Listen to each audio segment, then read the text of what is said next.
Hello, Archie Dunlop here with Talking Astrology with Archie. In this video, I'm going to be looking at the weekend of April the 20th and 21st, 2024. It can't be helped, can it? This weekend is, or would have been, Adolf Hitler's 135th birthday. I know that you're not supposed to talk about Adolf Hitler, but you just can't get away from the fact that he would be celebrating a birthday today if he were to be still alive. And Adolf Hitler's horoscope is, one of the most important horoscopes in world history, not least because we have a time of birth. I know we can think about Genghis Khan, for example, but with Genghis Khan, we don't even really know what date he was born. I think we know what year he was born, but no date. Stalin, perhaps? Well, Stalin, we did have a date of birth. We do have a date of birth.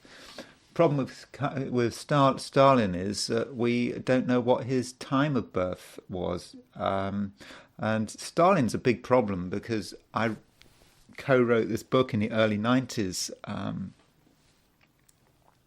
and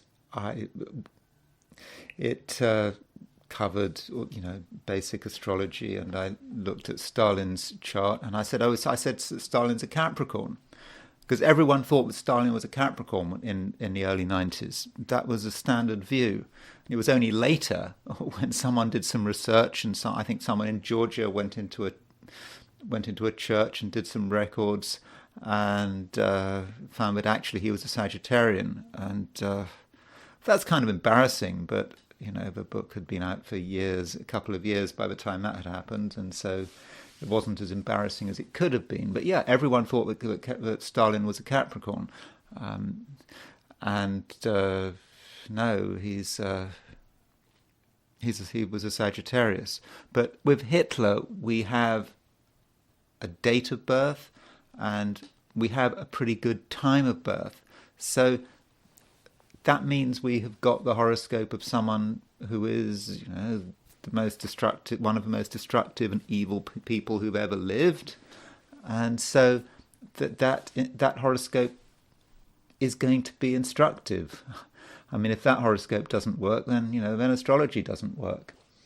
And I've looked at Hitler's horoscope in the past, and I will look at it again, and every time I look at it, I sort of look at something different.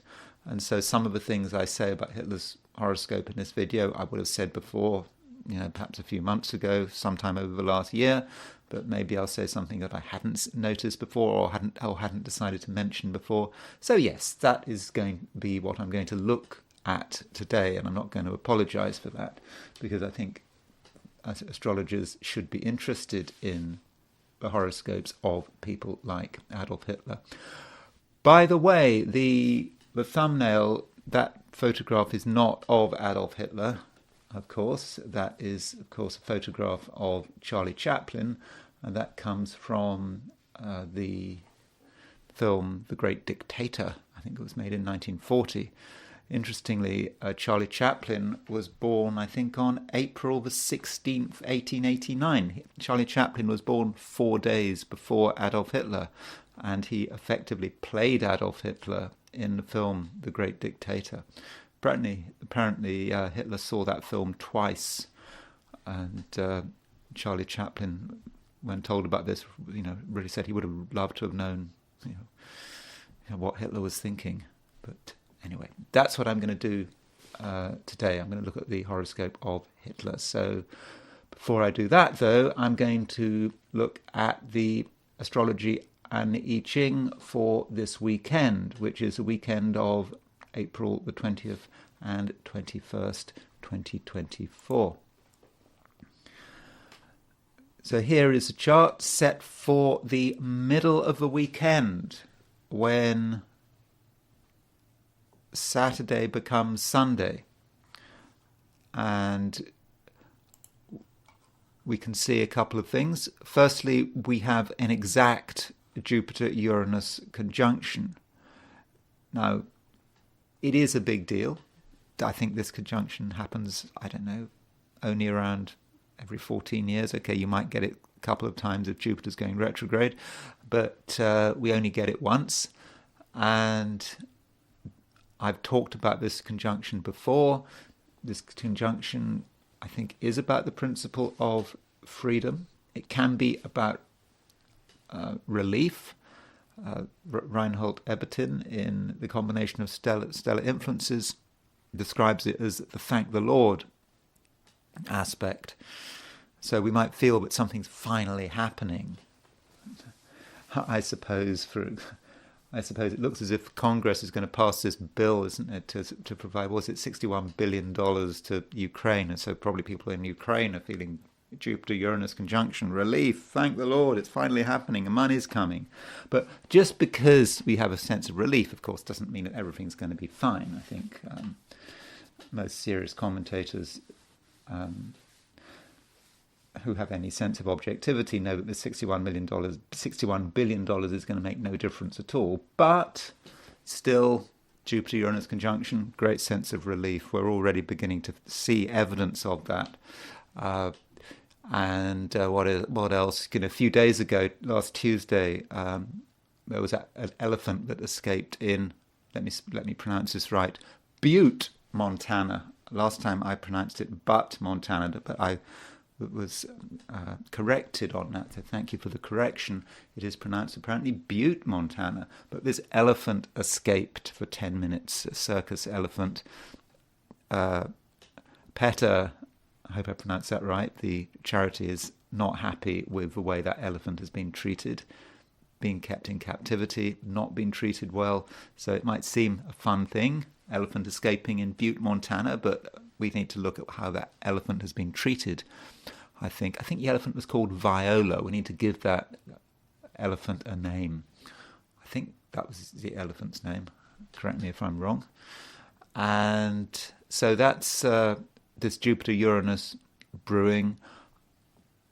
I think we're going to see more stuff going on over the next few days and weeks as we see what this Jupiter-Uranus conjunction is all about. The last Jupiter-Uranus conjunction we had in, I think it was in 2011, the actual day of the Jupiter-Uranus conjunction started the Arab Spring. And the Arab Spring, was this revolt across the Arab world. It started when a street vendor set himself on fire because he just couldn't make money. It was his protest. And it seemed very exciting. But of course the Arab Spring came to nothing. I mean, okay, governments got overthrown. Colonel Gaddafi got overthrown and killed. Remember Hillary getting really excited about Colonel Gaddafi getting killed. I think he got killed in a pretty horrific way. That's Hillary Clinton getting excited about that. But it all came to nothing. It just made things worse. And so just because we see something going on with this Jupiter-Uranus conjunction that seems very optimistic and positive, there's a good chance it's just going to make things worse. $61 billion going to Ukraine. Is it going to help Ukraine in the long term? No, it's just going to mean that more people get killed. War might go on a bit longer. It doesn't really change how that war is going to end. So we shouldn't get too excited necessarily about events going on around the time of the Jupiter-Uranus conjunction, because they may just not be meaningless. I don't say meaningless, but the end result won't necessarily make the world better. And any sense of relief may be very temporary. So that's one thing going on today. We also have the moon moving from a long-term cycle to a very short-term thing, moon going into Libra. You can see set for midnight, the moon is at 0 degrees Libra. In fact, the moon goes into Libra on Sunday, London time at 4:08 in the morning. So if you're in the Americas, moon will go into Libra in the evening. If you're in Western Europe, it'll go into Libra early morning. If you're in Australia or New Zealand, then it will go into Libra Sunday afternoon. So broadly speaking, we can say that Saturday is a moon in Libra day, a moon in Virgo day, and Sunday is a moon in Libra day, though if you are in East Asia, Australia or New Zealand, the moon is going to go into Libra not right at the end of Sunday, but Sunday afternoon. So do bear that in mind. Looking at other stuff, on Saturday we have a Sun semisquare Saturn. There is the Sun at 0 degrees 33 Taurus, semisquare Saturn. That can be quite a tough aspect. It's Sun, Saturn. Some of us might feel we can't fully express ourselves because, the Sun is hitting Saturn. There is something that needs to be structured and built and perhaps reworked. And for many of us, it may be difficult perhaps to express ourselves. And, with a moon in Virgo, it's an aspect that's quite details orientated. The details might be a bit overwhelming, and even then we might get a few things wrong because on Saturday the moon is opposition Neptune. So with a moon opposition Neptune, then we might feel a certain sense of confusion. We can't get things done, and we were looking for answers and we can't quite find those answers, and so that could add a few difficulties to Saturday. Looking at Sunday, the moon goes into Libra.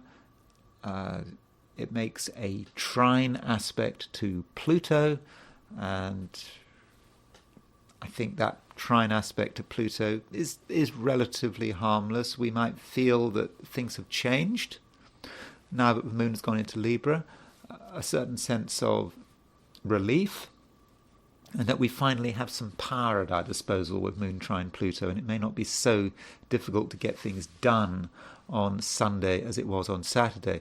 Also on Sunday, there is a square aspect between the Sun and Pluto. There is the Sun just moving into Taurus, and there is Pluto. So Sun square Pluto.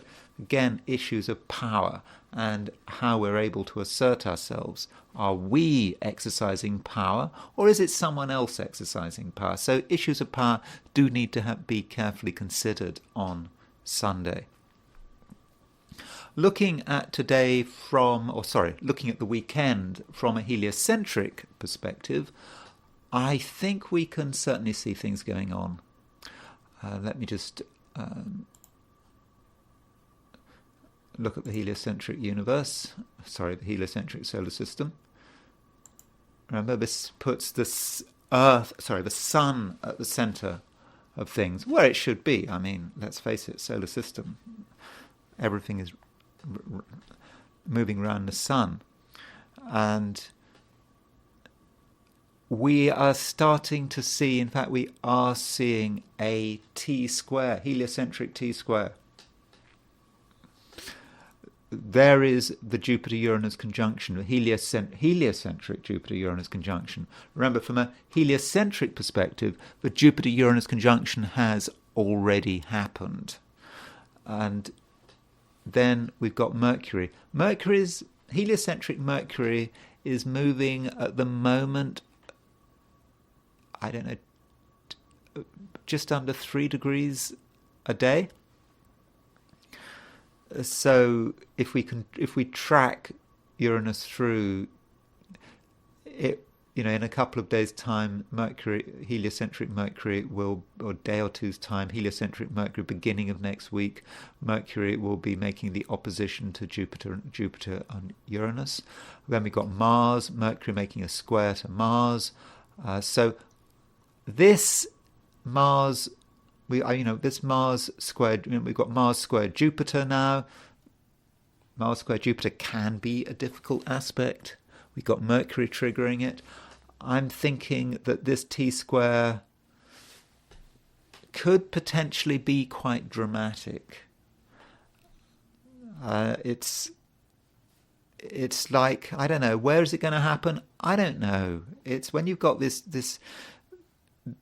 big events starting to form, astrological events, and you're wondering where do they take place? It's like, where is the weakest link in terms of the globe, the world?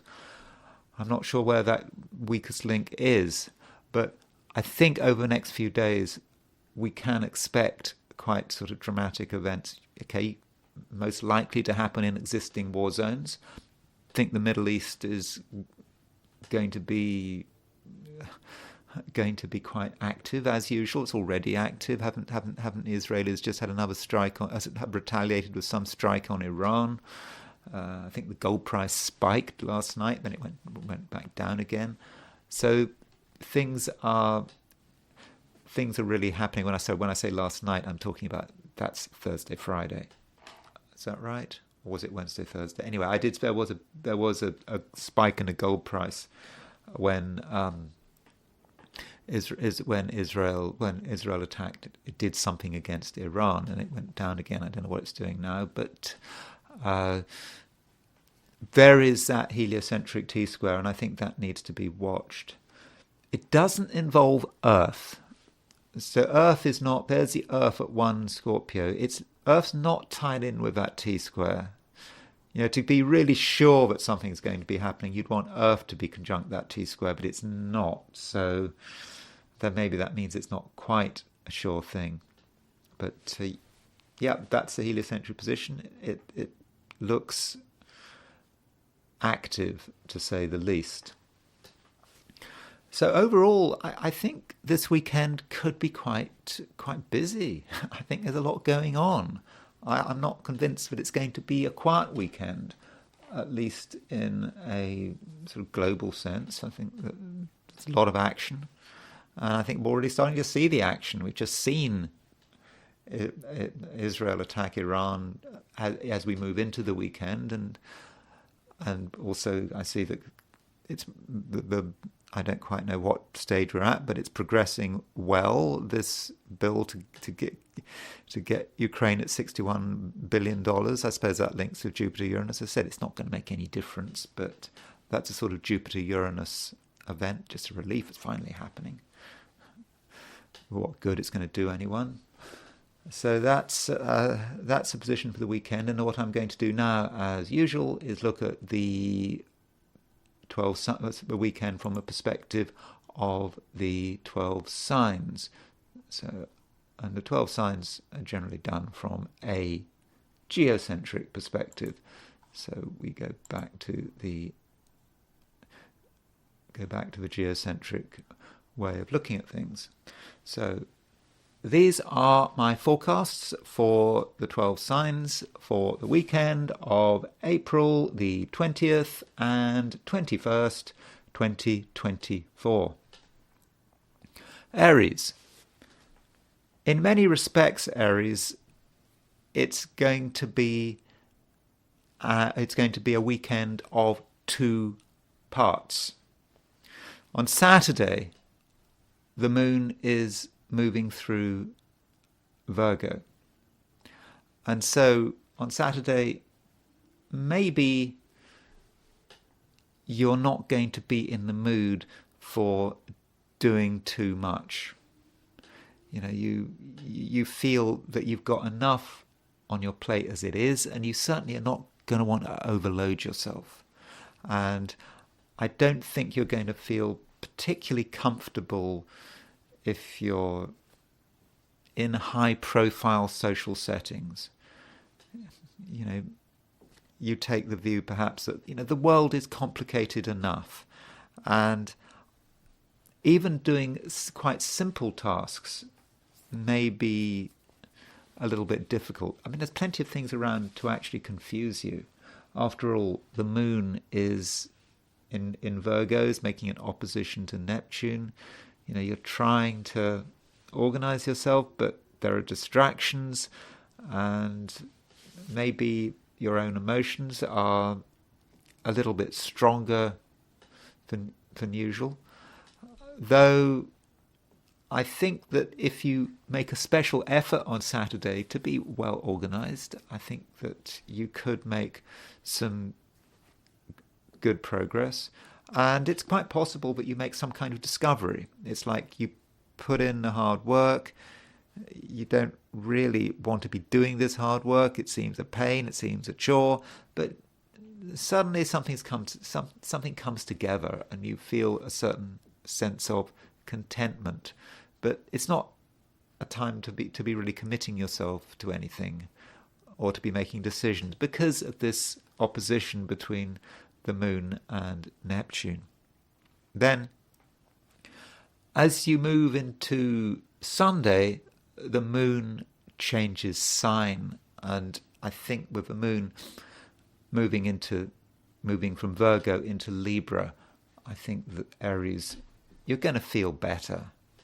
You're going to be, I think, more tolerant, in general, a more agreeable person. And I think it's going to be easier for you to engage with the outside world. And I think you will recognize that there are people who can do you good. Indeed, you can do them good, especially as the Moon will be trine Pluto. So with the Moon trine Pluto, you're going to find it easier to be influential. So if you want to make an impression on people, it's going to be easier. And at the same time, you may be open to the possibility of being influenced by others. So you don't have to be completely set in your ways, set in your ideas. You need to consider what other people are saying and doing, and you might on Sunday, take the view that maybe you got something wrong, maybe a bit of change is required, a bit of adaptability, and that's okay, and you won't make a big deal about it. But yes, do consider other people on Sunday. Not too much, though. I should remind you that the South Node is in Libra, and so when the Moon moves into Libra, it's in the same sign as the South Node. So yes, take into account other people, but of course, don't go all the way. You've always got to think about yourself and what is right for you. Small tactical compromises are fine. Strategic compromises, absolutely not. Taurus. Well, I hope you're enjoying the Sun moving into your sign. The Sun is well established now in Taurus. Doesn't matter what your time zone is, that's where the Sun is. And with the Sun in Taurus, you do have a fair amount of power at your disposal. And matters are helped by the fact that there is a conjunction between Jupiter and Uranus, which I'm hoping you're able to pick up on. It's going to be about a real sense of your own freedom and what you can do. So if in the past you felt that there wasn't much you could do, perhaps over the last month, you have to accept that things have changed. You are in a position now, Taurus, to really make things happen. And if you just try a little bit, I think you'll be very impressed by the results. At the same time, the Sun is making a square to Pluto. And for Taurians, I actually think that Sun square Pluto is a good thing, because the Sun is moving through Taurus. Pluto is moving through Aquarius. Aquarius is a high-profile sign from a Taurian perspective. You can really force through changes without having to do very much. You're quite a transformative person. So if there's something you don't like, you don't have to put up with it. You can almost imagine it in terms of the change. You can imagine what kind of changes you're looking for, and those changes can actually happen. If you happen to be working over the weekend or doing anything in an organizational setting, or you're interacting with authority, whether it's you being the authority figure or someone else is the authority figure, whatever the situation, you're going to really be able to have a powerful impact. And so really don't doubt what you can achieve. And perhaps this Sun square Pluto is, it's the shape of things to come. Pluto is in Aquarius. As I've said, from a Taurian perspective, Aquarius is a high-profile sign. And so over the next years, longer than a decade, you can start to reimagine your ability to create change, perhaps your ability to be a leader. Yes, it can happen. So really, Taurus, this weekend, it's important not to doubt yourself. But don't be lazy, especially on Sunday. On Sunday, there are a few things that need to be sorted out away from other people. It may seem a little bit beneath you, and you may also feel that you're not getting enough help and support, but don't worry about it. What you're doing on Sunday is a valuable preparation for the near future, probably valuable preparation for next week. Gemini. The Jupiter-Uranus conjunction, which is exact today, hits you in a fairly low-profile sector of your chart. It's in Taurus. And so from a Gemini perspective, Taurus is a sign immediately before your sign. And that Jupiter-Uranus conjunction may be about things that are happening behind the scenes. You can feel change, but you can't necessarily manifest that change in the real world. And that might be a little bit frustrating. But I think what it is about, it's about patience and understanding that change can happen on many levels. And so it might also be about a psychological liberation. You don't have to be literally freed, but you have to do the freeing yourself in your own head. And it's a time when you need to take careful note of your dreams and your insights and what's going on in your imagination, because I do think in many respects that is where the action is, and you really don't have to feel pressured to be out there in the world. And if you are out there in the world, there may be a certain sense in which it's rather unsatisfactory, especially on Saturday. Saturday, there's the possibility that you feel a little out of sorts. You're trying to do something, but you're slowed down. It could be your family slowing you down. Stuff to do with your home. It is rather boring, but it's also confusing. You don't quite know what you're doing. So, Gemini, don't have too many expectations this weekend, especially on Saturday, and try to take it slowly. And I must point out, in case you feel that I'm singling you out, that I'm victimizing you, but I'm a Gemini myself, so I'm talking about myself. So don't get upset by what I'm saying. Though I do think that Sunday is a better day than Saturday, because the moon moves into Libra. And one reason why the moon's movement in Libra is important is the fact that recently there's been nothing in air signs. Gemini is an air sign. Geminis need to breathe. We need space. We need flexibility. We need to be able to play with ideas. We need to be able to think about this and that and not feel with any pressure from the outside. And with the moon moving into Libra, it's a breath of fresh air. Things are starting to move again.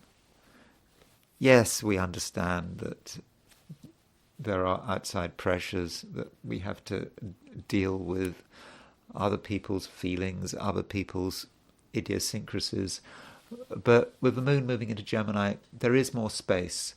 And on Sunday, I think there's also more space to be creative. And we are helped by the fact that the moon is making a trine aspect to Pluto. So it's easier to make an impact. And this impact is going to be quite subtle, may actually be quite spiritual, or at least philosophical. Perhaps we're able to talk about some of our ideas, and people may be more willing to listen. Though, as with Saturday, the action might still be taking place on a fairly internal level. That moon trine Pluto is about insights, in the same way that I talked about Jupiter conjunct Uranus is about insights. At least for a Gemini it is, and I think the moon trine Pluto is about insights, just getting a sudden feel for the way things are, and it just clicks, and you don't have to talk about it, you don't have to engage with the outside world. That is optional. On Sunday there may be more opportunities to just be yourself and to gain from other people's company, but you don't have to. It's basically not necessary. So overall, Gemini, I would suggest that you have a fairly low profile weekend, that you don't feel that there's anything that you actually have to do, and maybe most of the things going on are going to be perhaps on a fairly internal, even spiritual level. Cancer. So there is a change in the moon sign over the weekend. So on Saturday we've got the moon in Virgo. On Sunday we have got the moon in Libra, and I think that could have some impact on Cancerians. With the moon in Virgo, from a Cancerian perspective, it is a fairly communicative place for the moon to be in general, but I think on Saturday your attempts to get your message across may not always be successful. I think the reason is that people might not understand what you're saying, or the things you say might just not come out right.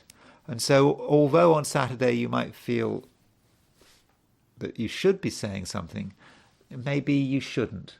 Or if you are going to say anything on Saturday, make sure that your words are very carefully constructed, because there is plenty of scope here for confusion. So do consider that. Then on Sunday, the moon moves out of Virgo into Libra. So with the moon moving into Libra, remember, moon is your ruler. So moon goes into Libra, moon goes into pretty low profile sector of your chart. And I think that you might have a realization that your attempts to engage with the world out there have not been successful, and perhaps you shouldn't be bothering, that you should actually be enjoying your own company. I think that's okay up to a point. This is perhaps a time to be recharging your batteries, but don't spend too long recharging your batteries, because sooner or later there are things to be done. And we're reminded also that the sun is moving into Taurus. It is in Taurus now. And we also have a Jupiter-Uranus conjunction in Taurus. So consider where the action is. It's in Taurus, and Taurus is a sign which is about other people. It's about your social life. It's about perhaps your associates, colleagues, people you need to mix with. And you should be open-minded about it. Though it's going to be very difficult this weekend to give anyone everything you've got. You're always going to be holding something back. And I think you need to accept that. But just because you're holding something back doesn't mean to say you can't be with people. It doesn't mean that you can't be engaging. And you do not have to make yourself vulnerable in order to socialize. So as a Cancerian, just have trust in your own boundaries. You are, I suppose the symbol of the Cancer is the crab in its shell. You've always got a shell. Okay, you might be a hermit crab, but you're probably not a hermit crab, borrowing someone else's shell. But you have your boundaries, and you do have to, I think, have faith in those boundaries. I think that those boundaries are working, and on Sunday you can actually use those boundaries as a way to move through the world, perhaps rather like a tank. Okay, but a tank that's on the move, a tank that is socializing. And just remember, we do have this Jupiter-Uranus conjunction over the weekend. I think for you that it could be a favorable influence. It can bring new situations in, and it might actually allow you to rethink how you perceive the future. We all have a view of the future, all of us, and we have an imagined perfect future. And it's possible with Jupiter-Uranus conjunction that some aspects of your imagined perfect future might change, might actually become a little more exciting. So try to be optimistic, and actually, Cancer, consider how you could be more optimistic. Leo, it's a weekend that is a little bit complicated and contradictory. If we look at Saturday, there is the Sun semisquare Saturn. So that means that the Sun is 45 degrees from Saturn. And the Sun, of course, is your ruler. So if the Sun is semisquare Saturn, Saturn is a planet of restriction, having to deal with reality. You may feel that you can't entirely be yourself, that your freedom of movement is restricted, and perhaps also your freedom of expression. There are things you want to do, things you want to say, but something's stopping you. I don't think you should really see it as restriction, but I think you should see it more about structure. Perhaps you're not structured enough, and that this Sun semisquare Saturn is perhaps forcing you to be more structured. And that is a good thing, though at the time it may just feel like hard work. And I also think that you need to be quite forward-thinking over the weekend. It's not just about the weekend and enjoying yourself over the weekend. In fact, I'm afraid to say that I don't think that this weekend is, if you're only interested in having fun and enjoying yourself, that's your only priorities, then I think the weekend could be a bit of a disappointment. On the other hand, if you're interested in doing something constructive, making preparations, then I think it could be an excellent weekend. And I think you're helped by the fact that there is this conjunction between Jupiter and Uranus. And Jupiter and Uranus is in Taurus, which is an angular sign from a Leo perspective. And the Jupiter-Uranus should actually help you really project yourself and what you want. Not immediately, but I think over the next few days it's going to give you inspiration, and it's going to give you a sense of your own agency and freedom in terms of how you are developing your ego in the outside world. Developing your ego in the outside world, I suppose that's a rather convoluted way of saying, well, it's not just about career. It could be about your career, but some people don't work or aren't working or retired. So it's not just about career and work and business. It can be about how you interact with society, how you interact with organizations, how you advance your higher agenda. And so that Jupiter-Uranus conjunction is really helping you there, and it's giving you a real sense of your own freedom and what you can do. And in general, I expect that Sunday is probably going to be a better day than Saturday, all things being equal. It's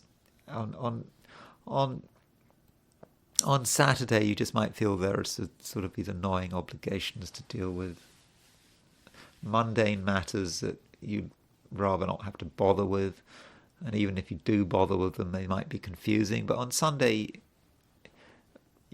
you've got more space. There's more ability to move from one place to another, whether physically or in terms of your mind. And I think you're going to feel greater comfort on Sunday. And so that's a very short-term thing. Oh, one thing I should point out, though, is that towards the end of the weekend, the Sun is making a square aspect to Pluto, which really runs into the beginning of next week. And with that Sun square Pluto, you really do need to consider what your power is. Yes, you are a powerful person, or at least you should be a powerful person right now. But what actually are the limits of your power? And what might be limiting your power? I think that Pluto in Aquarius is asking you to consider your relationship with other people and the impact that other people are having on you. Because if you are oblivious to the power of other people, or if you just say, well, if you believe that you're so powerful that other people just have no impact on you, then actually you're limiting your own power, because power comes from awareness. And being aware of the constraints on your own behavior is really important with that Sun square Pluto. And you need to consider what is constraining your behavior and what is constraining your freedom, and indeed who is constraining your freedom. Just be very aware of that. And with awareness comes the possibility of accommodation and perhaps even liberation.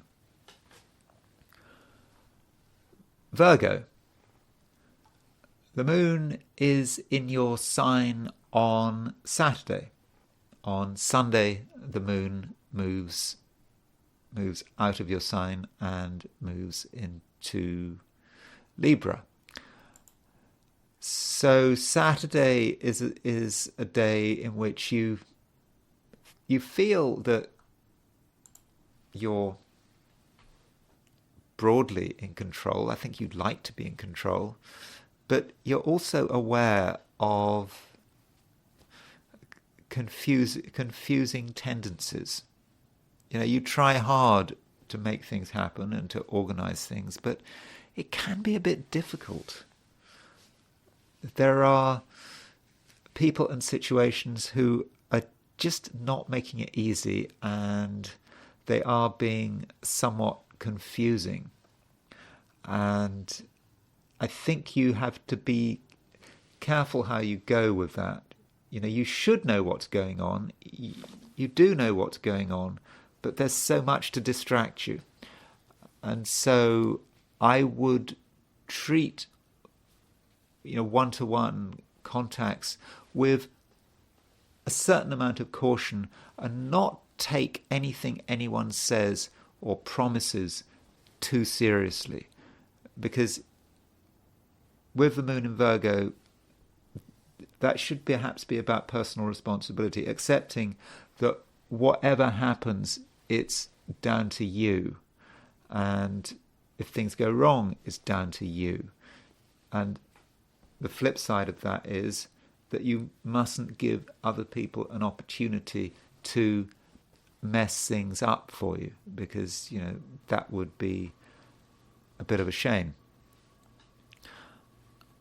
As you go into Sunday, I think that things do become a little bit easier.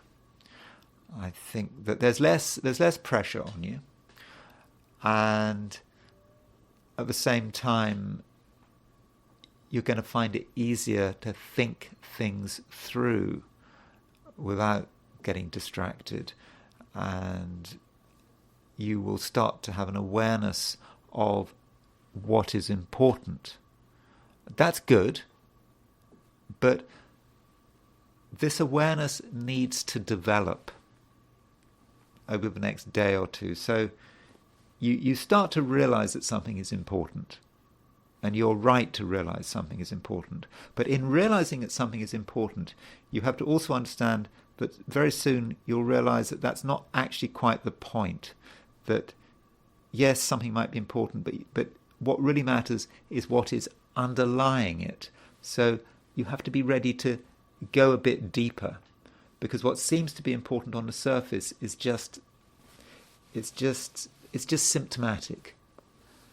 It's I don't know, if you've got an itch, you could treat the itch, or you could treat the cause of the itch. And yes, to begin with, you want to treat the itch, but at some stage you want to treat the cause of the itch. Sorry, I didn't mean to really use a medical analogy there. But in order to understand what's happening, what's really important, you are going to have to dig a bit deep, and by doing that, you can actually create some kind of a transformation in your attitude, and in the whole way in which you engage with other people and the world at large. Another thing going on, which really can't be denied, is the fact that Jupiter is exactly conjunct Uranus this weekend. The Jupiter conjunct Uranus is in Taurus. And I think for you, Virgo, the Jupiter conjunct Uranus may actually be quite spiritual. It's about something happening at a very high level, which may actually be quite liberating. But it's just not, I don't think, at the level of money, petty facts. It's about something about maybe your overall purpose and destiny.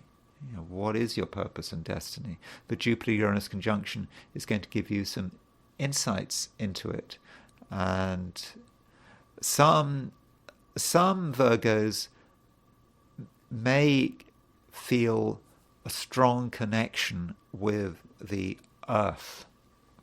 And I mean earth in a spiritual sense, stuff like Gaia, the power of the earth, and that may link to sort of environmental concerns, and perhaps how the earth is being defiled. that you notice this, and you actually notice the spirituality of the earth. And I know it's all a bit of a cliche, isn't it? The earth and all that kind of thing. But it's real. And you're a Virgo. You're an earth sign, and you need to have a connection with your physical environment. And physical environment isn't just about money. It's about the real living earth. Yesterday I talked about Albert Hoffman. Okay, he was a Capricorn. He wasn't a Taurus, but he was very earthy, and he was really interested in how plants can be used for not just physical healing but spiritual healing, and it's that kind of earthiness. We don't want anything that's synthetic, and so that may also be part of it, an aversion to things that are fake but are not real, but are not of the earth, that things that are temporary, ephemeral and synthetic, although the trouble is with man-made stuff and these forever chemicals, PFAS and whatever, but that's all part of the thing. I'm just encouraging Virgo to really think about the environment, perhaps, and to think about the spirituality of the environment, because that is one way the Jupiter-Uranus conjunction might be operating. Another way of looking at the Jupiter-Uranus conjunction is to say, oh, well, Jupiter rules Pisces, and Pisces is Virgo's opposite sign. And so, as it's your opposite sign, Jupiter may have a connection with relationships and with the people you have to deal with on a one-to-one basis. And so if you've got Jupiter-Uranus conjunction, that means, Virgo, you have to be very appreciative of other people's need for freedom. You have to respect this need for freedom, and you mustn't have preconceptions about what people should do and how people should behave. So if you want relationships to work well, not just this weekend, but over the next few months, it's just very important to respect another person's freedom and to understand that everyone's got their inner rebel, and if you constrain someone's freedom, they're eventually going to rebel, and perhaps you need to allow certain people to be rebellious and to really express themselves in a maximal way. And better still, you would actually encourage this freedom and this freedom of expression. Libra, you are in a position where you can feel that things are changing, and especially on Saturday. I think that on Saturday you'll have a sense that there are preparations to be made, but you're not quite ready. So there is a certain amount of uncertainty there, though I think that your social skills will be starting to pick up on Saturday, and certainly as you move into as Saturday turns into Sunday. But Saturday is just going to be a little bit slow, and I don't think on Saturday that you should be pressed to do anything, because you just simply won't have enough power or even enthusiasm. But Sunday does look a better day. After all, the moon is moving into Libra, moving into your sign. So with the moon moving into Libra, things feel better. And as I was saying to Gemini, the advantage of the moon moving into Libra is that Libra is an air sign. And so we haven't had any planets in air signs for quite a long time. And moon moving into Libra is a bit of a relief. It feels that you've got room to express yourself again, and that you can be yourself. After all, the moon is in your sign. And the moon is making a trine to Pluto. So as soon as the moon moves into Libra, it makes a trine to Pluto in Aquarius. And that allows you to to be yourself and to have an impact. I think that people are very much going to listen to what you say and do without judging you. And I think that if you want to create something of a social nature, perhaps that has a link to the community or to people coming together around some joint project, I think that that is something that on Sunday you can almost certainly achieve. But Libra, one thing you mustn't do, or you should avoid, not just over the weekend, but over the next few weeks, is you must avoid being too typical a Libra. One of the complaints that people make about Librans is that, it doesn't apply to all Librans, but one of the complaints that are sometimes made about Librans is that Librans like to do things on the surface. They can be gadflies, they can move from one place to another, particularly in a social sense. Not committing too much, just moving from one place to another, and just not wanting to get too deep, too complicated. But right now, I think you have to accept that things are a bit complicated. And, this is with the Sun going into Taurus, with this Jupiter-Uranus conjunction, there are things going on below the surface. And I'm not talking necessarily just about the surface of who you are, your unconscious. I'm talking about about things going on under the surface, in the world around you. And you need to be very open to that. And you need to be ready to just stop and listen and concentrate and be ready to really understand what is going on under the surface. Because if you don't understand what's going on under the surface, you're not going to be grounded, and you're not going to be in a position to take successful action, and you're not going to be in a position to take advantage of whatever opportunities come your way. So I would urge you, Libra, especially on Sunday and beyond, to go below the surface, because really that's where the real power is. And it should be about your power and you wanting to have as much control as possible. But if you don't understand what's going on under the surface, then you're not going to understand what's happening at all, and it may be easier to be pushed around. If you don't understand, you're vulnerable to that. So the more you understand, the stronger your position. Scorpio. So Scorpio, we have this conjunction between Jupiter and Uranus, and it's taking place in Taurus, and we also have the Sun in Taurus. So the standard thing to say in this situation would be that Scorpio, from the perspective of relationships, things seem to be happening. This may be a great time for relationships. If I was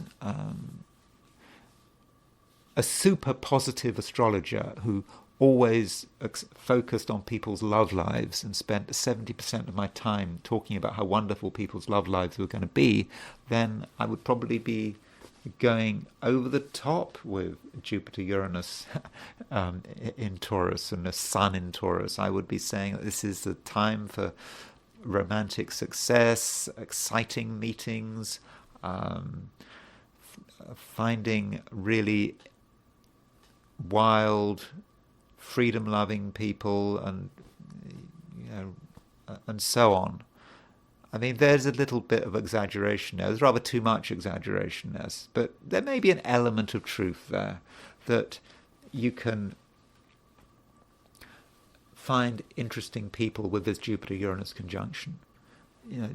Scorpio can be a little set in its ways. It's a fixed sign. And sometimes Scorpio needs a lift from the outside world, and that outside world can include one-to-one relationships. And so with the Jupiter-Uranus conjunction, allow yourself to be surprised. Open yourself up to the possibility of someone doing something that you weren't expecting. And when someone does something that you weren't expecting, your first impulse might perhaps not to be very happy about it because you weren't expecting it, and maybe you don't like surprises. Many Scorpios don't like surprises.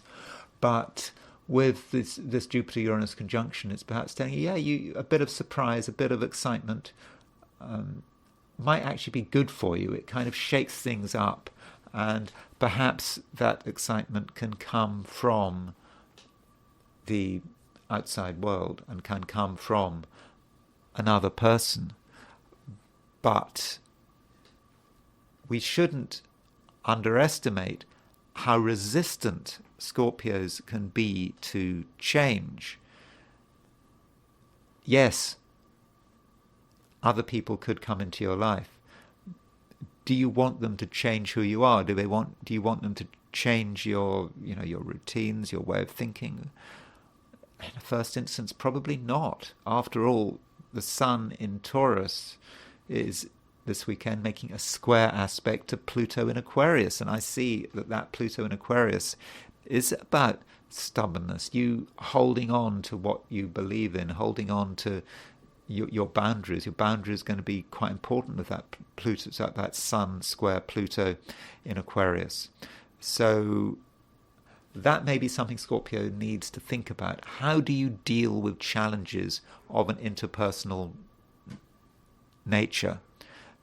Dealing with those challenges could be a little difficult because you want to hang on. You want to hang on tight.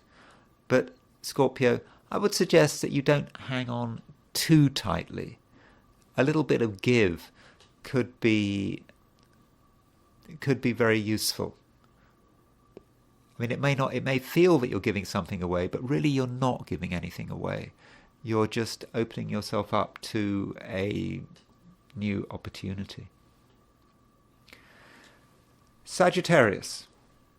Well, I suppose Sagittarius, the main aspect going on today is a conjunction between Jupiter and Uranus. This conjunction is important for Sagittarians because Jupiter is your ruler. So Jupiter is your ruler, it's conjunct Uranus, so this can really make things move. It can be very exciting, and you feel that maybe you can be a rebel, that you can change the way things are. But it has to be done in a particular way. I know that Sagittarius has a reputation for being quite rebellious and free-thinking, and Jupiter-Uranus does fit that. But this Jupiter-Uranus conjunction is in Taurus, so you have to ask yourself, where is the best place to create change? Where is the best place to liberate yourself? And if you want to liberate yourself, it's not about liberating yourself from other people or external situations that seem to be holding you back. It's about liberating yourself from certain aspects of your daily routine that are simply not working anymore, not working as well as they used to. What used to be a structure, but a secure structure, is now something that's really restricting you. And so I think, Sagittarius, you need to be ready to make some changes in that direction. Some of the routines that you've got tied to are really not doing you any good anymore. And you shouldn't blame other people. As I said, that's important, because I think many of these routines are actually created by yourself. And so if a routine or a structure has been created by you, that means that the only person who can change the structure is you. So I think it's very important that you're ready to do that, and that you're able to take that kind of action. And yeah, don't listen too much to other people, and don't focus too much on your people like your friends, people you hang out with all the time. There's a strong temptation to, particularly on Sunday. Moon goes into Libra. On Sunday, you might feel that you want to be with people, you want to mix with people. That's okay, but don't take it too seriously, and don't allow other people to have too much of an influence on you. Because if you were to do that, it might be quite self-defeating. Because if you spend too much time with other people, perhaps because you feel that if you talk to people and you communicate with people, engage with people socially, that will give you a new sense of freedom. But actually, it might be the opposite. So the more you engage with other people, the less freedom you have. And I think that is something that you really need to properly define. And it does start with you. And the outside world cannot give you freedom, and it cannot, by the same token, take away your freedom. Capricorn, it's an interesting time because there is this Jupiter-Uranus conjunction, which I've been talking about. It's an important aspect. This Jupiter-Uranus conjunction. It is the main aspect of the weekend, and I think, Capricorn, that this conjunction does give you the ability to express yourself in new and exciting ways. And I think it's really important, Capricorn, that you don't doubt yourself.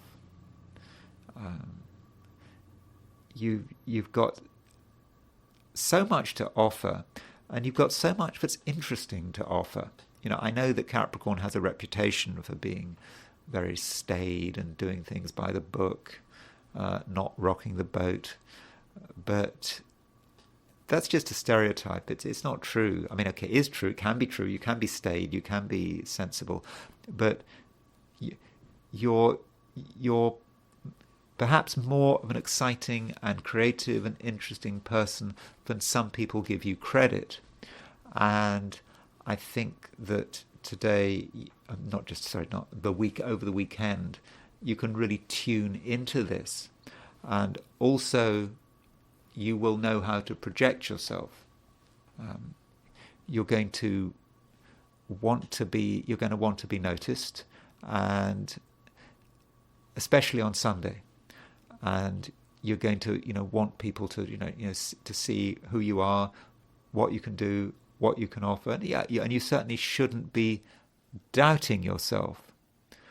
But while all this is going on, the Sun does make a semisquare with Saturn. So Saturn is your ruler. And when you've got the Saturn semisquare the Sun, there is some possibility that Saturn may try to squelch the Sun. And Saturn really is you, because Saturn rules Capricorn. And in certain cases, Capricorn, you may be quite a difficult influence, especially if you're too focused on past behavior. Maybe behavior, if you're into that kind of thing, relating back to a previous incarnation, some some position of authority that you might have had years ago, decades ago, centuries ago, millennia ago, I don't know, might start coming back into the fore, and you therefore have to be really careful how you assert yourself, because I've no doubt that you can assert yourself very effectively, but you do have to consider what influence you're having on other people, because in many cases it could be a very difficult and repressive influence, and that's not going to go down well. I mean, after all, there's a conjunction between Jupiter and Uranus this weekend. People want freedom, and what they don't want is Capricorn trying too hard to tell them what to do. But Capricorn, I'm sure that you understand all of this, and you will behave or not behave accordingly. Aquarius. When I was talking to Capricorn, I was mentioning this Sun semisquare Saturn, and I think this Sun semisquare Saturn is important for you as well as for Capricorn. In fact, it may be more important to you, Aquarius, than it is for Capricorn. So I think we need to unpack this Sun semisquare Saturn. Remember, Sun semisquare Saturn, that means that the Sun and Saturn are 45 degrees apart. And so Saturn is your ruling planet. Saturn rules Aquarius. Sun is the ruler of Leo, and the Sun is ruler of the Sun rules Leo. So the ruler of Aquarius is semisquare the ruler of Leo. Those two opposite signs. And from an Aquarian perspective, remember, Leo represents the other person. And so with Sun semisquare Saturn, you may be tempted to really assert yourself because you believe you're right. That's absolutely fine to believe you're right. I'm sure you usually are right. But just because you're right doesn't mean that you should tell everyone that you're right. And doesn't mean that you should try to interfere in people's lives. And this especially applies to one-to-one relationships. I think you have to be very aware of how the power equation is working. You don't want to assert more power than you need to do. In fact, you may not need to assert any power at all, because there's a danger that you just become a somewhat repressive influence, and some people might regard you in quite a negative light because of this. And just because you can get your way doesn't mean you should get your way. And so I think this weekend it's just really important that you respect other people, and that you give careful consideration to the impact you're having. This is especially the case on Saturday. I think on Sunday things are easier. You can perhaps tune into the energies of the Jupiter-Uranus conjunction, which is really the main event of the weekend. And this Jupiter-Uranus conjunction hits you at really the very roots of who you are.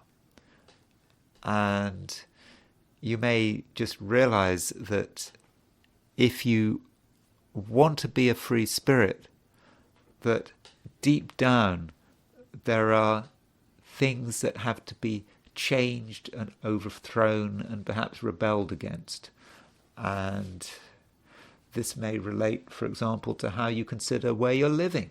Look at where you're living, your living conditions, who's living with you, and ask yourself how your home and your living conditions, how they're helping and how they're hindering you. Are they allowing you to fulfill your potential? Or perhaps they're holding you back. So ask yourself these kind of questions, and don't discount any possibility. I mean, it may well be that at the moment Aquarians are reaching the conclusion that the place they are living isn't fulfilling their needs anymore. It may be holding you back. And so some Aquarians may take the view that it's time to move. I'm not saying right this weekend Jupiter conjunct Uranus is exact. This is the time you're going to want to move. We have to be a bit more flexible than that. Jupiter conjunct Uranus. It's not just a one-day wonder.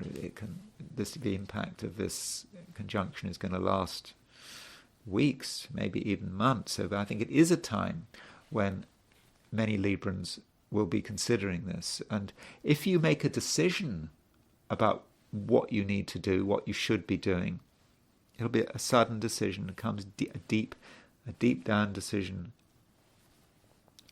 about how best to ground yourself. It could be an enormous relief.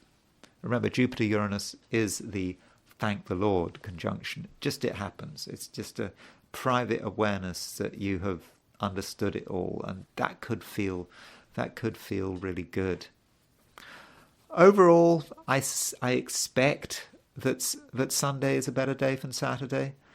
On Sunday, the moon is moving into Libra. Okay, it depends where you are. If you're in the Americas, Western Europe, then pretty much all day the moon is in Libra. If you're in Australia, New Zealand, the moon won't go into Libra until this afternoon. So it does depend to an extent where you are. But with the moon moving into Libra on Sunday, if you're in the Americas, it will move into Libra late Saturday. That is a real breath of fresh air for you. You know, Aquarius is an air sign. There haven't been many planets in air, haven't been any planets in air for some time. So the moon in Libra, moon in an air sign. That does give you more freedom, it does give you more space, and it perhaps allows you to explore. And that's perhaps what you should really be doing. Exploring largely in the mind. You don't have to go anywhere, I don't think. Just let your mind run free and consider possibilities, and don't be obsessed with structure or how you can control. Just consider possibilities on Sunday, and I think that you will find possibilities which I think in the end can turn out to be real possibilities. Pisces. The weekend starts with the moon being in Virgo, and with the that's right, with the moon in Virgo. Yeah, so the weekend starts with the moon in Virgo. So with the moon in Virgo, you are aware of the impact that people can have on you. You understand that you're not an entirely free agent, that there are constraints. But you're also aware that it's not necessarily a particularly good place to be, especially because the moon is opposition Neptune. So moon opposition Neptune across the main axis of your chart, that could be a real recipe for uncertainty, because you're not really going to know what people want. There are going to be mixed signals, and try as you might, it's just you're not going to have any real understanding of what is going on. And so Saturday could be a bit of a problem in that department. But we're talking about things that are quite short term, and we shouldn't forget the bigger picture. And the bigger picture is that this weekend Jupiter is making a conjunction to Uranus. And Jupiter is your ruler. Jupiter rules Pisces. Neptune does not rule Pisces, by the way. That is a complete modernism. Jupiter rules Pisces. Jupiter is conjunct Uranus. What does that mean? It means that you can, in many respects, free yourself. So what does that mean? Well, I suppose it depends. It's up to you. What does freedom mean? I think it's freedom of movement. That's going to be very important. And at the same time, you're going to want to perhaps do something differently. You know, you've been doing something for ages. It's just become just a part of who you are. And now you realize that you want to make a change. And by making this kind of change, you can change your immediate environment. It's not the whole world, it's just your little part of the world. And, you know, your relations with the people who are right next door. People you're very familiar with in terms of, you know their faces, but do you know them as people? And that can change, and I think that is something that you can stir up, and I think that could be really useful. But a lot of the work is going to be happening on a fairly sort of private inner level. And I think that's going to be the case on Sunday when the moon moves into Libra and then it makes a trine to Pluto. That trine between the moon and Pluto is about you developing a sense of understanding of yourself and the way you fit in, but you're developing this sense of understanding in quite a private way. It's not something that you need to talk about. You understand what's holding you back, you understand the constraints, and you're ready to make a change, but without having to advertise this change. It is indeed something very private. And those are my forecasts for the 12 signs. And what I want to do now is look at things from the perspective of the I Ching. So I asked the question, what is the weekend going to be like for those watching the I Ching segment of this video? And the first hexagram I got was hexagram 18. Illness. That's weird, because I don't know, 30 seconds ago, as I was doing this video, just as I was coming to the end of Pisces, I felt ill. I did. I just felt like, I don't know, some kind of panic attack. It just happened from nowhere. I'm just getting over it now, and I hope I'm getting over it. So if I drop dead, you'll know what happened. But illness, and it's illness. The illness is how this hexagram is described by Greg Winkup in his translation. If you look at the Wilhelm translation, it's translated as work on what has been spoilt. And the idea here with 18 is that there is something that's not right, that needs to be fixed. And it's probably not our fault. Very often not our fault. When I talk about illness, and I know I've just been talking about this brief malaise, I hope it's brief, it was passing over me. My ears are still beginning to ring a bit. I don't know what that's about. But this malaise that passed over me. Sorry, that's very very physical. But illness is not usually about being ill literally in a physical sense. It's just about something that needs to be repaired, that needs to be fixed. And it's quite clear that there is something in our lives this weekend. We're realizing that something is not going as well as it should, and that it needs to be sorted out. And it seems that we are in a perfect position to sort it out, and we're helped by the fact that the fifth line is moving, and this fifth line moving is about helping, is about not just helping, but looking after someone. That's a metaphor. It's actually looking after the father. So if you happen to be in a position where your father is still around and you have an opportunity to look after your father and your father is under the weather, that is certainly something you should be doing this weekend. Of course, that's a very literal way of looking at it. In reality, it's about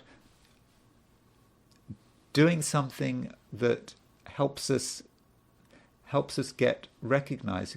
By doing something for the community, for society, that's completely altruistic, we will get recognized. So, in fact, in many cases, we're not sorting out our illness. We're talking about sorting out someone else's illness, someone else's sickness, working on what has been spoilt for someone else. And I think that we can do a really good job here. And most importantly, we're going to get recognized for what we're doing. And I understand we shouldn't be concerned about recognition, but we will get recognized if we take a fairly selfless approach. And this hexagram, illness, it does move, and it moves to hexagram 57, which is the gentle. So the gentle is a hexagram which is kind of in a similar thread as illness, because the gentle is about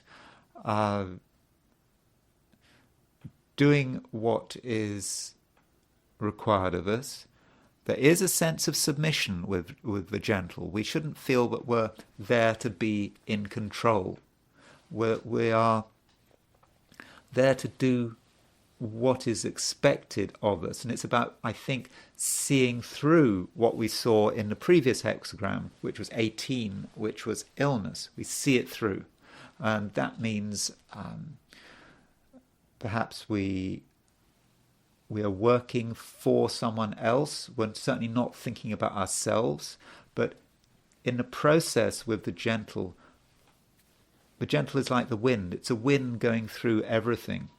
And the wind is actually looking for the root cause of things, for perhaps the reason why something is wrong.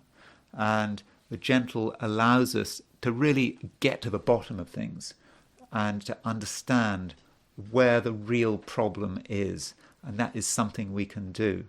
And we're doing it for the greater good. We're not doing it just for ourselves. And again, like I was saying with the previous hexagram, we can actually get recognition for what we're doing. But with the gentle, we shouldn't be looking for big effects. It's just slowly working our way through, and in many cases, accepting that we are, from a hierarchical perspective, in a kind of lower position from someone else. But we shouldn't worry about that. That's always the case, because there is a certain sense of submission with the gentle. And I think that Greg Winkup, in his translation, he actually doesn't call it the gentle. I think he calls it something like submission. So, we shouldn't feel that we always need to be in an authority position. We can quietly work on sorting things out and fixing things. And that really is the main theme of this weekend. So that's the I Ching. And I now want to look at Adolf Hitler. I don't know why that passing malaise. Maybe that was about me about to have to deal with Adolf Hitler. But, I like looking at Adolf Hitler's chart. It is an interesting chart. And obviously it's an important chart. not least because it's timed. So here is Adolf Hitler's horoscope. So Adolf Hitler was born on April the 20th, 1889, and we do have a time of birth, 6:30 in the evening. I mean, some might question that. There are certain views that it might be a bit before, a bit after, but that's his horoscope. Now, before I look at Adolf Hitler's chart, I haven't had to put a picture of Hitler on the thumbnail. I put a picture of Charlie Chaplin, who acted in The Great Dictator, and this is actually Charlie Chaplin's horoscope. So Charlie Chaplin was born on April the 16th, 1889. He has certain things in common with Hitler astrologically. He has a Venus-Mars conjunction. He has an exact Mars-Saturn square. It's even more exact than Hitler's Mars-Saturn square. And what are the other things about it? Well, but he's an Aries. He's not a Taurus. I think that Aries is a simpler sign than Taurus. It's straightforward, although, on the other hand, he has Moon in Scorpio. But I just wanted to make that point that Charlie Chaplin was born very close to Hitler. I was looking to see who else was born on Hitler's birthday, which was April the 20th, 1889. There was a Dutch footballer, I can't remember his name, and the Dutch footballer was actually a Nazi supporter, Nazi sympathizer. I think there's a picture of him in Nazi uniform, and he spent some time. He was interned. I don't think he was associated with atrocities or anything, but I think he spent a few years in prison. There was a French mystic girl, who had visions, was very sure of her visions, and she died in 1918 when she was 29. There was a member of the Swedish nobility, who apparently was mentally defective. I don't know what that means. I mean, I'm sorry to use that term. I was just that he died in. Again, he'd also died in. He died in 1918, and there was a Turkish rabbi born on the same day as Hitler, and the Turkish rabbi. He lived a very long life. He died at the age of 106. So just because you're born on April the 20th, 1889, doesn't mean to say that that you're going to die early. Okay, two of the people died when they were 18, but Hitler died when he was 56, and then this Turkish rabbi went on until he was 106. I think the Dutch footballer died at the age of 70. And so this is a reminder that just because we have the horoscope, okay, we need the time of birth, but it may be more than that. We do have to look at the overall situation. Just because a horoscope has potential doesn't mean that it actually happens, and people use their symbolism, the symbolism of their charts, in different ways. Another point about Hitler, in terms of my view, I do not believe that history is dictated by individuals. I'm not really into the great man theory of history. I think that you could say, oh well, if Hitler hadn't have been born, everything would have been fine. If Hitler had been killed in the First World War, no, fate is bigger from individuals. So we shouldn't get caught too much in individual. It's like with Putin. People go on about this war in Ukraine. Putin this, Putin that. It's Putin's fault. Putin. It's not. It's about Russia, and it's about the collective destiny of the world. Putin is just a tool of the cosmos. The same way Hitler is. So let's not get too caught up in individuals, although I think it is a valid exercise to look at Hitler's horoscope and to ask the question, what is it about Hitler's horoscope that really makes him so evil. I don't like to use this word evil, but I think one can use that word. Someone who has caused such incredible destruction. So what is it about him? Okay, so looking at Hitler's natal chart, you could start with his Taurus. He's got a Venus-Mars conjunction in Taurus, and he's got the Sun in Taurus. And if you are a Taurus, you are very focused on your plans, what you're going to do. You have a view of the world, and you see it through. And when other people say things, I'm going to do this, I'm going to do that, people say, well, yeah, fine, you'll forget about it. But if a Taurus says they're going to do something, they often go and do it. Like Timothy McVeigh, who did the Oklahoma bombing, was a Taurus.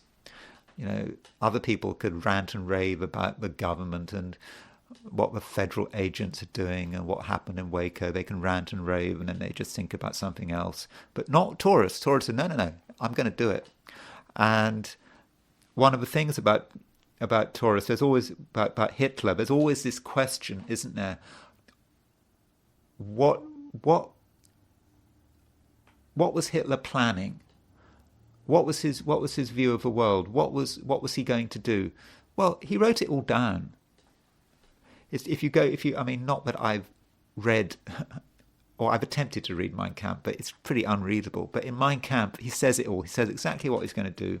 He wrote Mein Kampf in the early 20s. That's his program, and then that is exactly what he attempted to do during the Second World War, and that's it. That's all you have to say, and that is Sun in Taurus. Venus-Mars conjunction in Taurus. Venus-Mars conjunctions can be very charismatic. You can say sex appeal, but they know how to project themselves. Pure charisma. At least in Hitler's case. Then one of the worst aspects in the book is the Mars-Saturn combination, and he has a Mars-Saturn square. Now, his Mars-Saturn square was less exact than that of Charlie Chaplin. Charlie Chaplin had an exact Mars-Saturn square. Remember, Charlie Chaplin, who was born 4 days earlier, had an exact Mars-Saturn square. Hitler's Mars-Saturn square was not as exact. Yet I think there are reasons why Hitler's Mars-Saturn square was so malefic. Firstly, his Saturn in many respects is strong. You might say, oh, well, he's got Saturn in its detriment. But the thing is, if you look at the Saturn from a perspective of sects, S-E-C-T-S, Robert Hand wrote a booklet about this, about, I think, planetary sects, where he did it. He covered the way you can look at planets. I think he looked at Bill Clinton's chart. Bill Clinton had Saturn in Leo. The thing about Saturn is a diurnal planet. It's a daytime planet. And Hitler was born during the hours of day. He was born just before sunset. So when it's a daytime chart, Saturn is well placed. That's the right place for Saturn. Second point is, if it's a daytime chart, Saturn works best when it is above the horizon, and indeed Saturn is above the horizon. Third point is, Saturn is a masculine planet, and it's in a masculine sign. So from those three perspectives, Saturn is strongly placed, even though it appears to be in its detriment because it rules Aquarius. Even though it's in its detriment, it happens to be strongly placed.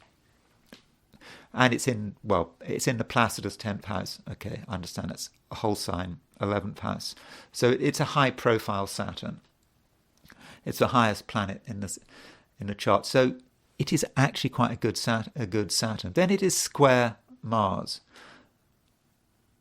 Okay, that has a broadly malefic nature to it. You can associate Mars square Saturn with death and destruction if you want. Though just a reminder, Charlie Chaplin had Mars square Saturn, and his Saturn was up there, assuming his birth time is right. So Charlie Chaplin's Saturn is just as strong as Hitler's Saturn, up there in Leo, exactly square Mars. So why didn't Charlie Chaplin, launch, I don't know, World War, Holocaust, everything else? Why not Charlie Chaplin? Well, you've got to consider the environment with that. Plus, of course, the timing. Of course, he was an Aries, not a Taurus. Aries just doesn't have that malefic focus that Taurus can have. But in Charlie Chaplin's case, of course, he was born somewhere else. He was born in England and emigrated to the US. He was not part of the German collective. But there's another thing about Hitler's Mars-Saturn conjunction, which I think is the key thing about Hitler's Mars-Saturn conjunction, and that is the Mars-Saturn midpoint. Hitler's Mars-Saturn midpoint is, well, I'll be exact about this. Hitler's Mars-Saturn midpoint is 2955 Gemini. So there it is, 2955 Gemini, exactly there. So, in other words, that's the solstice point. It's the Aries point. It's square the Aries point. So he had Aries on the Mars-Saturn midpoint. Aries is the world at large. It's how that Mars-Saturn engages with the world. And so because he has Aries on the Mars-Saturn midpoint, he is able to wreak absolute havoc and death and destruction in a way that Charlie Chaplin couldn't, aside from all the other reasons why Charlie Chaplin couldn't. But Charlie Chaplin's Mars-Saturn square was not on the Aries point. And so I think him having the Aries point exactly on the Mars-Saturn midpoint gives him the capacity to cause an incredible amount of destruction. So I think we really should not underestimate that. Another thing about Hitler's chart is his Moon-Jupiter conjunction. Moon-Jupiter conjunctions are lucky. If you got it, you can be very fortunate. Things can really happen for you. And Hitler does have a Moon-Jupiter conjunction. I mean, look at how easy it was after the First World War for Hitler to just ascend from obscurity to being the most powerful man in Germany. Look how easy it was. From someone from a relatively humble background, who on the surface his ideas were completely crazy, how quickly he was able to do it. And I think he must have been helped by the fact that he had Moon conjunct Jupiter in Capricorn. Yeah, Moon is in its detriment in Capricorn. Jupiter is fallen in Capricorn. But that just shows us about the meanness of Moon and Jupiter. It looks as if the detriment and fall did not take away the luck. It just made it a very malefic kind of luck. So that's Hitler's Moon conjunct Jupiter, and we cannot ignore the fact that Chiron is opposition his Moon, and Chiron is the wound, isn't it? It may be the wound that propelled him. And when he was in 1907, his mother died, and I think he was very attached to his mother. His mother died of breast cancer, and I think that did have a big impact on him. And if we can perhaps look at when his mother died, I don't know what time his mother died, but this is the horoscope for when his mother died. And I thought it might be instructive to just consider what was happening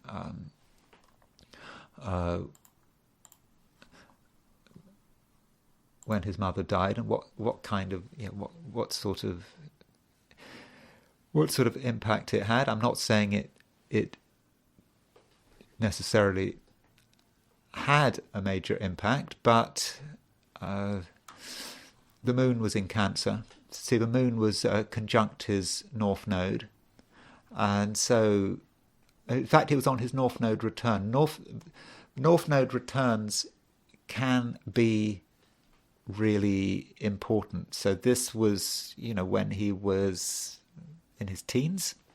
So if he had north node conjunct north node, this might actually have been a time when perhaps he started making decisions. This perhaps, in a way, launched his psychological career. And the moon, this moon was on his north node as well.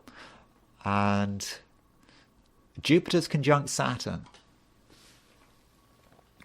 So Saturn, I think, is very much connected with Hitler as a successful leader. And so Jupiter conjunct Saturn was somehow unlocking something. It just doesn't seem logical, though. I mean, your mother dies, that launches you on the path to being a dictator. But in this case, I think we can perhaps say that maybe it did. And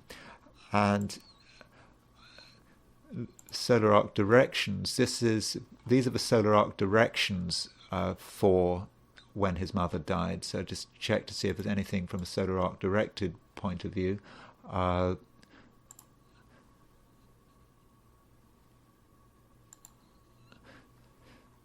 So this Venus, solar arc directed. Let's look at the solar arc directed Venus-Mars conjunction. So he was born. There's his Venus-Mars conjunction. So remember, from a solar arc directed perspective, we move everything 1 degree. 1 degree means 1 year. So 1907, when he was 1907, he had turned 18. Is that right? Yeah. So we move this Venus-Mars conjunction 18 degrees, and so his natal Pluto is at 440 Gemini. So this Venus-Mars conjunction moves onto his Pluto, and that's what starts it all off. And look at the solar arc directed North Node, was at 3 degrees 12 Leo, right on his midheaven. So I do think that looking at his mother's death, clearly that's what started it all off. I don't know why, from a psychological point, but that is the event that happened. I mean, I don't know. When you lose your mother, are you looking for your mother somewhere else, and then somehow the mother gets turned into the country itself? If you've read Wilhelm Reich's book, The Mass Psychology of Fascism, which looked at fascism from a Freudian perspective, his Wilhelm Reich's thesis was that you try to control people, you control a nation by working on their psychology, by messing around with parental archetypes. You shift perhaps a man's attraction to his mother onto the nation. I think that was Reich's thesis. And perhaps this is exactly what's happening with Hitler.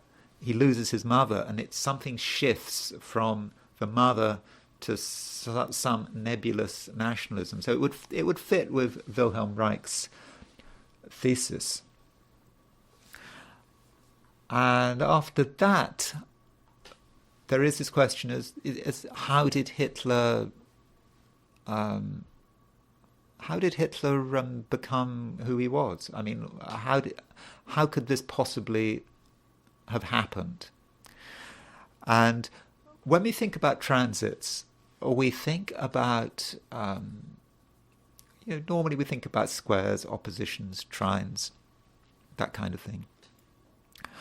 But the most important event in Hitler's life, from a political perspective, the beginning of his political career, it started on September the 12th, 1919. And I think that Hitler was working as an agent for the government or some local government, no, for the military, I think. He was working as a military, and he was spying on, correct me if I've got my history wrong, but I think it's something like this. He was spying for the German Workers' Party, on the German Workers' Party, which was a sort of proto-Nazi party, which was around in 1919. He went to this meeting, and he was supposed to be working as an agent, and he heard someone suggest that Bavaria become part of Austria. I think that's how it works. And this was in Munich, of course, Munich being the capital of Bavaria. And he was really upset about this. This was just unacceptable. And he just stood up and made a speech. And when he made that speech, which he wasn't, I don't think, planning on making, he was immediately recognized. Before that speech, he was just this guy that would just be rambling along. He'd have crazy ideas. And after that speech, everything changed. So this is actually the key moment in his life.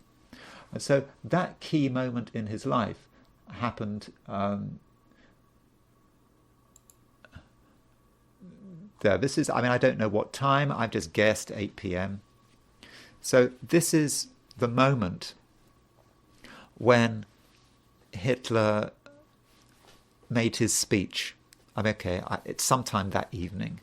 There's the moon. It's sextile Uranus, but let's not worry too much about that. But so that's what's going on. So how does this chart for when he made his speech? It was a spontaneous speech which effectively launched his political career. How did it impact him from a transit perspective? So here's Hitler's chart in the middle. And there's his Saturn. Remember how his Saturn was being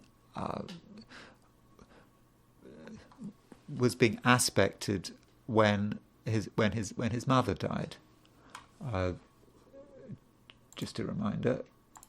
So when his mother died, Jupiter was fairly close to the conjunction of Saturn. So if we go back to the speech, Mars was on his Saturn. So you normally think that Mars on your Saturn is quite a difficult aspect, but Mars on his Saturn just made him annoyed. He heard someone say something he didn't like, and he had to respond.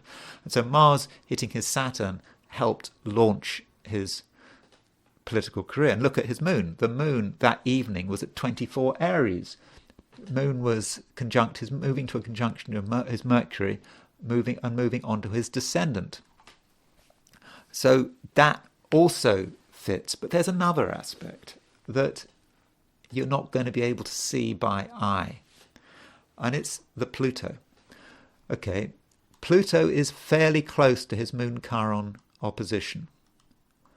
It's not exactly there, but over the previous year, and I think that moon Chiron opposition from a psychological perspective is absolutely essential for understanding Hitler. But Pluto was on that. It was stirring that moon. Remember, he'd had the devastation of Germany losing the First World War was when Pluto was on his moon opposition Chiron. That had happened. Germany had lost the war the previous year. So Pluto on that moon Chiron opposition. But there's something else about that Pluto. Now look at Mercury. Mercury's at 2540 Aries.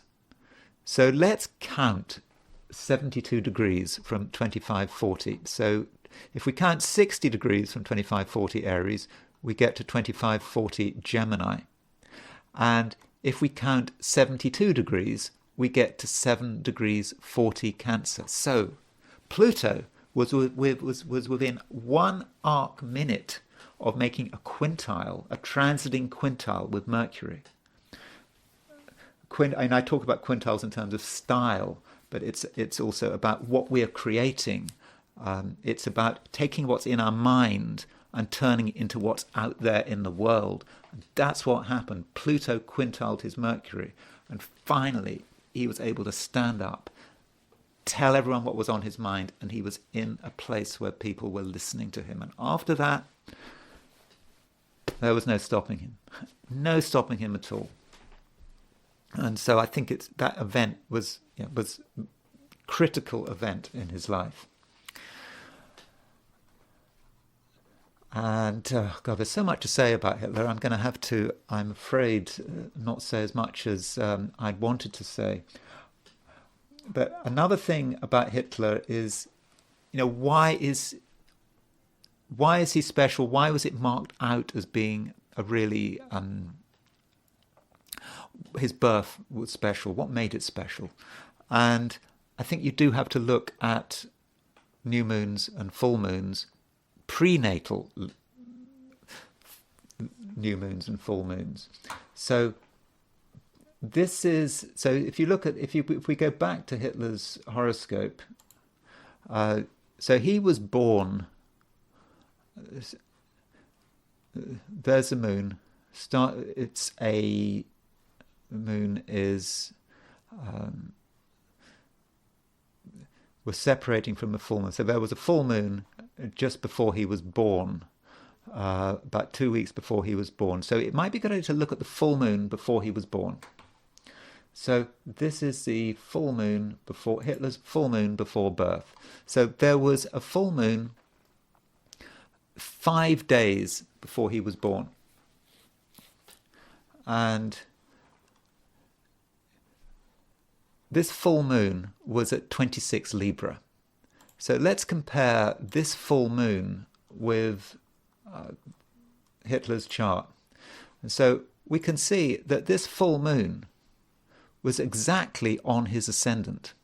So the full moon was at 26 Libra. So in other words, the full moon was picking up on Hitler's future ascendant. And so you can imagine the evening, late afternoon, as Hitler was about to be born, the ascendant clicking, clicking, clicking, clicking. When is the future dictator going to be born? And of course he's born the moment the ascendant clicks the degree of the full moon that happened 2 weeks earlier. And that's it. That is when he's born. So that's, I think, is really really important. And now I want to just move all the way forward to when he died. So Hitler died on April the 30th, 1945. I don't think we know exactly when he died, but I've gone for April 30th, 1945 at 3:30 p.m. And as we know, I think he took cyanide and then he shot himself, and so he was well and truly dead. But I don't know if this is the exact time for when he killed himself. So, what was going on in his chart when he killed himself? So again, as usual, we've got Hitler's chart in the middle, and on the outer wheel we've got the positions of the planets when he committed suicide. And what really gets me is Saturn. Saturn is at 6 degrees 31 Cancer. And so Saturn is exactly on his moon Chiron opposition. And that is the key transit when he died. And that's just a reminder of how important the moon Chiron opposition was for Hitler, in terms of who he was and why he became who he was, and that wound, which I suppose probably goes back to his mother's death, And so Saturn hits that point, and that is the point at which he killed himself. Finally, I would just want to quickly look at Hitler's Vedic chart. Given what we know about some of the key points in his life, just to see if the Vedic chart, how well the Vedic chart works. So here is his Vedic chart. And as we know, with Vedic astrology, life is divided up into 9 phases, which, if everything works well, if we live a full life, we live to 120, and if these 9 phases add up to 120 years, these 9 dashas. And here is Hitler's chart. I don't really particularly want to look at the details of Hitler's chart. Remember, everything goes back 24 degrees. He's got a load of stuff in the 7th house. There's his Saturn in Leo in his Western chart, in Cancer in his Eastern chart, and there's his Moon-Jupiter conjunction. And I just want to just quickly go through the main periods of his life and when they started. So his mother died in December 1907. So he entered the Sun Dasha. His Sun Dasha started in 1907. And there is his sun. His sun it's in Aries. I don't immediately see the connection between the sun and the mother, but the sun started something. And in Indian astrology, the Saturn aspects everything which is 10 signs away. So Saturn, if you count forward, Saturn is actually aspecting the 7th house, because it's aspecting 10th house, the 10th house from itself. But when the Sun Dasha starts, is when that's when his mother dies. So that takes us through until 1913, when his Moon Dasha starts. His moon is conjunct Jupiter, so it should be a better Dasha. Now, what happened in 1913? Well, 1913 was the beginning, it really covers the period of the First World War and immediately afterwards. Now, Hitler, by all accounts, had a good war. He apparently wasn't afraid of death. He was decorated. Obviously, he survived the First World War pretty much unscathed. Okay, he was blinded in a mustard gas attack, but by and large, he got through the First World War. And the sun, so this moon period is conjunct Jupiter. So it's really quite a fortunate period for him, because he starts just before the First World War. He engages in the First World War. He has a relatively good war. He's decorated. After the First World War, he moves. He's in Germany. He gets involved with the German Workers' Party. And by the end of his Moon Dasha, think about what's changed from the beginning of the Moon Dasha. He was a nobody, just someone, sort of on, just nothing. He had nothing at the beginning. He was poor, failed artist, everything else. But the war is what really gets it going for him. And by the end of his Moon Dasha ends in October 1923. By then he is he's a local politician, okay, rabble rouser in Munich, and things are looking good for him. And straight away, when his Mars Dasha starts October 27th, 1923. Within 2 weeks of his Mars Dasha starts, he organizes the Beer Hall Putsch in Munich. okay, it is a failure, and he gets arrested and he goes to prison for a couple of years, but that made his career even more so. That's when he wrote Mein Kampf, and he got even more prestige. And so there's his Mars Dasha, his Mars in the seventh house. And it's Mars in Aries in the seventh house. It's about enemies. It's about getting arrested. It's about conflict. But it still works very well for him. And this period, his Mars Dasha, lasts until 1930. So he starts the Mars Dasha as a local politician, a local rabble-rousing politician. He ends the Mars Dasha in October 1930, a national politician on the verge of having a major electoral success. So Mars Dasha completely works for him. Then we have the Rahu Dasha. The Rahu Dasha starts in October 1930 and runs through until October 1948. So it covers everything. It covers everything from him becoming Chancellor, to him launching the Second World War, to him committing suicide, and goes beyond his death. So at that stage, we need to look at the sub-periods of his of this dasha. And so with each dasha, each of these dashas can be divided up into 9 sub. So you've got 9 dashas in a lifetime, and each of those dashas can be divided up into 9 parts. And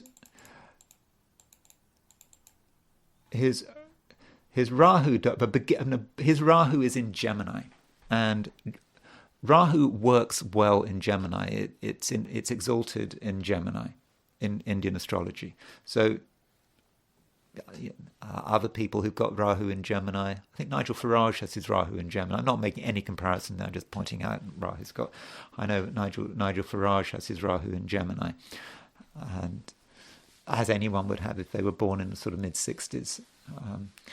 That it can really work very well if you've got Rahu in Gemini. And to begin with, it certainly does seem to work very well. By the time his Rahu Dasha started in October 1930, and the first period ran through his Rahu period, went through until July 1933, which covered the point at which he became Chancellor of Germany in 1933. So the Rahu Dasha started with him becoming Chancellor, becoming effective dictator. And Rahu wants power. That's some of the nature of Rahu. Wants power at all costs. Doesn't care about the cost.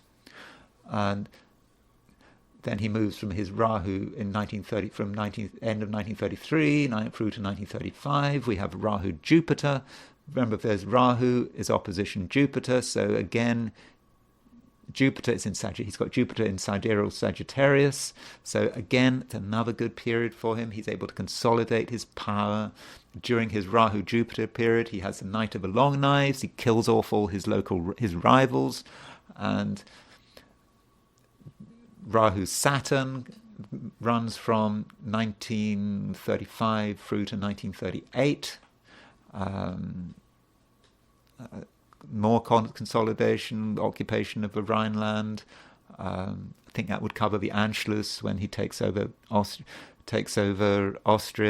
So that's his Rahu Saturn. And then he had Rahu Mercury. Now the Rahu Mercury period runs from 1938 to 1941 to April 1941, and this covers the point where he actually goes to war.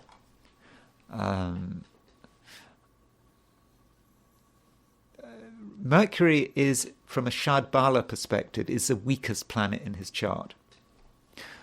And so he does go to war, and the period from Rahu Mercury, he goes to war, but by 1941 He'd already made some mistakes. He'd already let the British Army go in Dunkirk. But he'd started something which created his destruction, and maybe that's Mercury, and Mercury is the fact that it is the weakest planet. But we don't really see destruction happening during that Rahu-Mercury period. It's not completely obvious. Now, the central period of the Rahu Dasha is when you have Rahu is the main period. When you have Rahu as the main period, and then you have Ketu, the north node is the major ruler of the Dasha, of the whole Dasha. But when the south node, when Ketu becomes ruler of the sub period, so that Rahu Ketu, right in the middle of a Rahu period, is really critical. And that Rahu Ketu period runs from April 1941 until May 1942. And so that's when he destroys himself. That's when he invades Russia. And it doesn't quite take him through to Stalingrad, but it's that central period of his Rahu Dasha when it's the turn. The Rahu Dasha lasts for a long time. It lasts for 18 years. But that central period, when you've got Rahu main Dasha, Rahu sub Dasha, is the turn. It's when the whole Dasha changes. And that's when he invaded Russia. And then it's all downhill. Then in May 1942 through to May 1945, he's in Rahu major period, Venus sub period, and there is his Venus exactly conjunct Mars, and that's when it all went. That's the final decline and destruction. So those are some views on his Vedic chart. I thought it would be a good idea to look at that. The advantage about the Vedic chart compared to the Western approach is you can try to, in a relatively simple way, try to map out his whole life using Vedic astrology. I'm not saying it works 100%. I think we'd have to do a little bit more work on what exactly it meant when he was in Rahu major period, Mercury sub period, and in that Venus sub period. That does need a little bit of thought, but I think that seems to work relatively well. So I'm sorry about covering Adolf Hitler, but I think it had to be done. His chart is important, like it or not, and this weekend would be his 135th birthday. I hope you found that interesting, and if you enjoyed this video, I would of course be very grateful if you were to like this video, and of course if you're not subscribed and you happen to enjoy the video, then of course I would really like it if you were to subscribe. And if you want to buy me a coffee, there is a link in the description. Thanks very much for listening, and I will talk to you again very soon.